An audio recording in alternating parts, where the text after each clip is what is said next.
it does seem like the A's season has hit a few respective slides, and big ones at that.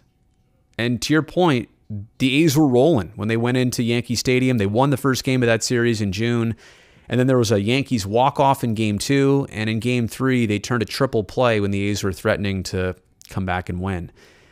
And, you know, their slide from the end of June into July was certainly something to take note of. Then they had the trade deadline. They benefited from that. They went on a run to start August. They won 7 in a row, felt like they had detached themselves from that. And then even in August, I mean, they had a 14-12 record overall. I mean, around 500, which was kind of unexpected, but I do feel like the A's have suffered so many gut punches this year. More than your typical team. I mean, let's talk about them from the start. Trevor Rosenthal, out for a long time, and then out for the season.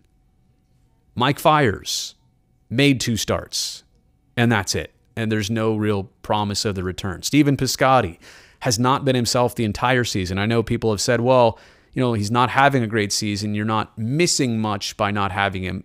No, I'm not even here to say that. I'm starting even before that to say that his injury held him back, and now he's out, and they've missed a player like that all year. Ramon Laureano's 80-game suspension hurt you this regular season, hurt you in a postseason that hopefully the A's make. It hurts you to start next year. He's going to miss the beginning of next year too. Chris Bassett getting drilled with a line drive to the head. Unreal. The ace, the all-star, the Cy Young conversation season that he's been having. Games against the Giants that the A's should have won and gave up. Games against the Yankees that were blowouts, or the A's mounted a huge comeback but ultimately couldn't seal the deal. Remember that in Game 1? Erased a 6-run deficit, I think. It's been one thing after the next. Not being able to put away teams like the Rangers on a regular basis, the Seattle Mariners. I don't mean to sit here and complain. They're still 74-61. They're still within striking distance of the playoffs. But my goodness, it has been one thing after the next.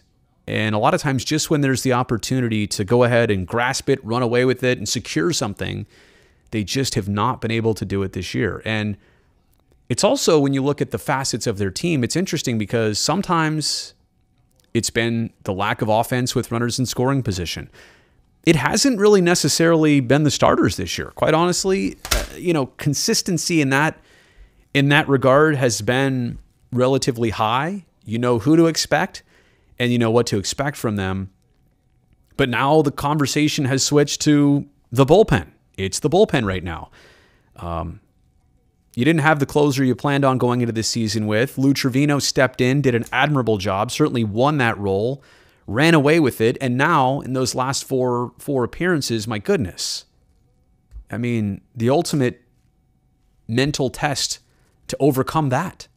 His next time out, whenever and wherever that is, and what the A's do moving forward with their closing situation. That's not the optimal question that any good team wants to have down the stretch.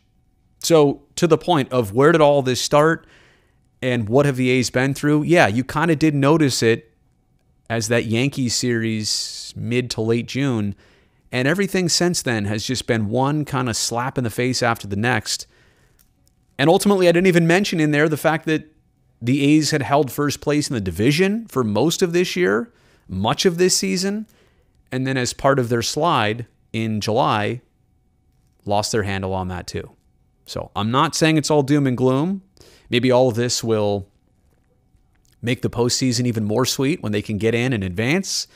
But to understand where things have been right now, yeah, taxing to say the least.